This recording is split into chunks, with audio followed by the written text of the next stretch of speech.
తెలుగు రాష్ట్రాల్లో కూడా ఘనంగా వేడుకలు జరుగుతున్నాయి. ఇక గుంటూరులో జరుగుతున్నటువంటి మరి శ్రీరాముడి పూజలు వేడుకలు ఏ విధంగా జరుగుతున్నాయో మా ప్రతినిధి పవన్ అడిగి తెలుసుకుందాం. పవన్, చెప్పండి, ఇక్కడ గుంటూరులో ఉన్నటువంటి పరిస్థితి ఏంటి? ఏ విధంగా అక్కడ మరి కార్యక్రమాలు నిర్వహిస్తున్నారు? Deepika, good morning. ఏదైతే చూడొచ్చు, ఏదైతే మరి కొద్దిసేపటితోనే అయోధ్య రామఘట్టానికి సంబంధించినటువంటి సమయం ఆసన్నమవుతా ఉంది. మరి 12:48 కూడా అయోధ్యలో రామఘట్ట ఏదైతే అయోధ్యలో పూర్తి స్థాయిలో కూడా విగ్రహ నిర్మాణం జరుగుతున్నటువంటి నేపథ్యంలో కూడా ఇక గుంటూరులో కూడా ఉదయం నుంచి పెద్ద మొత్తంలో రామాలయాల వద్ద కూడా ప్రతి రామాలయం వద్ద కూడా రామనామ స్మరణ చేసుకునే విధంగా కూడా పూర్తి స్థాయి ఏర్పాట్లు కూడా చేస్తా ఉన్నారు. ప్రస్తుతం మనం గుంటూరులో ఉన్నటువంటి సీతారామ ఆంజనేయ స్వామి ఆలయం వద్ద ఉన్నాం. ప్రస్తుతం విజువల్స్ లో చూడొచ్చు, పెద్ద మొత్తంలో కూడా ఏర్పాట్లు చేస్తున్నటువంటి దృశ్యాలు కూడా ప్రస్తుతం మనకి స్పష్టంగా కనిపిస్తా ఉన్నాయి. ఏదైతే అయోధ్యలో జరుగుతున్నటువంటి రామఘట్టానికి సంబంధించి కూడా పూర్తి స్థాయిలో దాన్ని తలపించే విధంగా ఈ రోజు ఇక్కడ ఏర్పాట్లు చేస్తున్నటువంటి దృశ్యాలు కూడా ప్రస్తుతం చూస్తా ఉన్నాము. మరి కాసేపట్లోనే పెద్ద మొత్తంలో కూడా గుంటూరు నగరంలో ఉన్నటువంటి ప్రజలందరూ ఈ యొక్క ఆలయం వద్దకు చేరుకుని ఇక్కడ ఉన్నటువంటి ఏదైతే అయోధ్యలో జరుగుతున్నటువంటి విగ్రహ ప్రతిష్ఠ కార్యక్రమాన్ని కూడా తిలకించేందుకు కూడా భారీ ఎల్ఈడి స్క్రీన్ కూడా ఇక్కడ ఏర్పాటు చేశారు.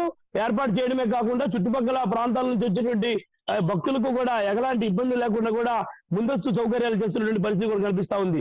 ఏదైతే యావత్ భారతదేశ ప్రజలంతా కూడా ఉత్కంఠగా ఎదురు చూస్తున్నటువంటి రోజు రానే వచ్చింది. మరి రావడమే కాకుండా ఈరోజు అయోధ్యలో రాముడికి రామఘట్టం ఏదైతే ప్రారంభం అవుతున్నటువంటి నేపథ్యంలో కూడా దాన్ని కన్నుల పండుగగా తిలకించేందుకు కూడా పూర్తి స్థాయిలో కూడా ఏర్పాట్లు చేస్తున్నటువంటి పరిస్థితులు కూడా కనిపించాయి. ఇప్పటికే రాష్ట్ర నలుమూలల నుంచే కాకుండా భారతదేశం నుంచి పెద్ద మొత్తంలో కూడా పలువురు ప్రముఖులు అయోధ్యకు బయలుదేరి వెళ్ళడమే కాకుండా అయోధ్యలో ఉన్నటువంటి అక్కడ దృశ్యాలను కూడా సోషల్ మీడియా ద్వారా కూడా ఇప్పటికే తెలియజేస్తా ఉన్నటువంటి పరిస్థితులు కూడా ప్రస్తుతం కనిపిస్తా ఉన్నాయి. ఏదైనా ఈ రోజు మరి కాసేపట్లోనే మరొక 3:30 సమయం మాత్రమే మిగిలి ఉంది. 3:30 తర్వాత యావత్ భారతదేశంలో ఉన్నటువంటి ఆలయాల్లో కూడా భారీ ఎల్ఈడి స్క్రీన్ ద్వారా అక్కడ జరుగుతున్నటువంటి దృశ్యాలను కూడా తిలకించేందుకు ఇప్పటికే ఎక్కడికక్కడ దేవస్థానాల వద్ద భారీ ఎల్ఈడి స్క్రీన్ ఏర్పాటు చేశారు. అనంతరం ప్రత్యేక పూజా కార్యక్రమాలు నిర్వహించడమే కాకుండా ఇప్పటికే ఏదైతే అయోధ్య నుంచి వచ్చినటువంటి అక్షంతలు వాటిని దానికి సంబంధించి కూడా ప్రత్యేక పూజా కార్యక్రమాలు కూడా ఎక్కడికక్కడ నిర్వహించబోతా ఉన్నారు. నిర్వహించడమే కాకుండా అనంతరం ఆ అక్షంతలను కూడా వారు చల్లుకునే విధంగా ఏర్పాటు చేస్తున్నటువంటి పరిస్థితి కూడా కనిపించింది. మొత్తానికి ఈరోజు రామఘట్టం సమయం దగ్గర పడుతున్నటువంటి కొద్ది కూడా ఇటు యావత్ భారతదేశ హిందూ సమాజమే కాకుండా యావత్ ప్రజలందరూ కూడా ఈ యొక్క పండుగను కన్నుల పండుగ జరిగిస్తా ఉన్నారు. ఎక్కడికక్కడ ఉదయాన్నే రాముల వారి దేవాలయం వద్దకు చేరుకుంటా ఉన్నారు. ప్రత్యేక పూజా కార్యక్రమాలు నిర్వహిస్తా ఉన్నారు.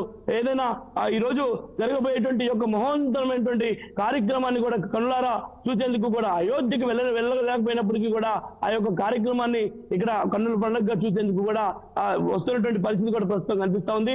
ప్రస్తుతం గుంటూరులో ఉన్నటువంటి ప్రతి దేవాలయం వద్ద కూడా ఇప్పటికే ఎల్ఈడి స్క్రీన్లతో పాటు వారందరూ కూడా ఏదైతే అయోధ్య సంబంధించినటువంటి విషయాలందరూ కూడా పాల్పంచుకునే విధంగా కూడా పూర్తి స్థాయి ఏర్పాట్లు చేస్తున్నటువంటి పరిస్థితి కూడా కనిపిస్తా ఉంది. ప్రస్తుతం దేవాదాయ శాఖకు సంబంధించినటువంటి కొంతమంది కూడా మొత్తం ఉన్నారు. చెప్పండి, ఎలాంటి ఏర్పాట్లు చేశారు? ప్రస్తుతం ఎలాంటి ఏర్పాటు చేశారు? అన్ని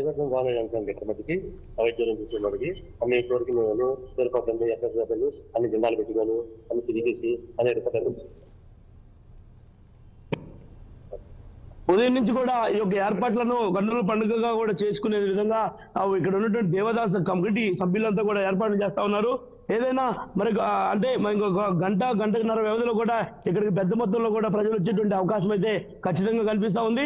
ఇక్కడికి ప్రజలు వచ్చినటువంటి అనంతరం కూడా అయోధ్యలో జరుగుతున్నటువంటి అంశాలను మొత్తాన్ని కూడా పూర్తి స్థాయిలో ఇక్కడ తిరిగించే విధంగా ఎల్ఈడి స్క్రీన్ కూడా ఏర్పాటు చేశారు. ఎలాంటి ఏర్పాట్లు?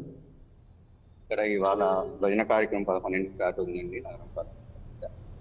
ఇక్కడ మాకు ఎల్ఈడి స్క్రీన్ 11 నుంచి మధ్యాహ్నం 1 వరకు కార్యక్రమం అయిపోయే వరకు లైవ్ ప్రోగ్రామ్ ఇచ్చాం. ఇక్కడ గుడిలో అభిషేకాలు ఇక్కడ ఎల్ఈడి స్క్రీన్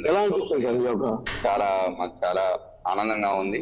500 ఏళ్ల తర్వాత మనం ఈ ప్రోగ్రామ్ ఈ అయోధ్య ఇది మనం నిర్మితమై రామ మందిరం కట్టుకోవటం చాలా ఆనందంగా ఉంది, చాలా ఉత్సాహంగా కూడా ఉంది. మా గుడి ఆంజనేయ స్వామి వీరాంజనేయ స్వామి దేవస్థానం తరఫున మేము ఈ కార్యక్రమం చేస్తాం. ఇది మొత్తానికి 500 సంవత్సరాల తర్వాత ఈ యొక్క మహోత్తరమైనటువంటి ఘట్టాన్ని రామ మందిరాన్ని నిర్మించుకోవడమే కాకుండా యావత్ హిందూ ప్రజలంతా కూడా ఆనందంగా ఉండేందుకు ఈరోజు ఒక శుభ పరిణామం అంటూ కూడా ఎక్కడ ఉంటుండి చెప్తా ఉన్నారు. ఏదేమైనా ఉదయం నుంచి కూడా గుంటూరు జిల్లా వ్యాప్తంగా పెద్ద మొత్తంలో ప్రతి సీతారామ ఆంజనేయ స్వామి దేవస్థానంలో కాకుండా రామ మందిరాలు మొత్తం కూడా భక్తులతో కిక్కిరిసిపోతున్నటువంటి దృశ్యాలు కూడా ప్రస్తుతం కనిపిస్తా ఉన్నాయి. మొత్తానికి మరి కాసేపట్లోనే ఏదైతే అయోధ్యలో శ్రీరాముడి ఘట్టం పూర్తి స్థాయిలో కూడా శ్రీరాముడి విగ్రహ ప్రతిష్ఠ కార్యక్రమమే కాకుండా ప్రాణ ప్రతిష్ఠ కార్యక్రమానికి సంబంధించి కూడా ఇప్పటికే అన్ని ఏర్పాట్లు పూర్తయినటువంటి నేపథ్యంలో కూడా ప్రస్తుతం గుంటూరులో జరుగుతున్నటువంటి ఏర్పాట్లు అయితే ఇవి దీపిక. Thank you Pawan.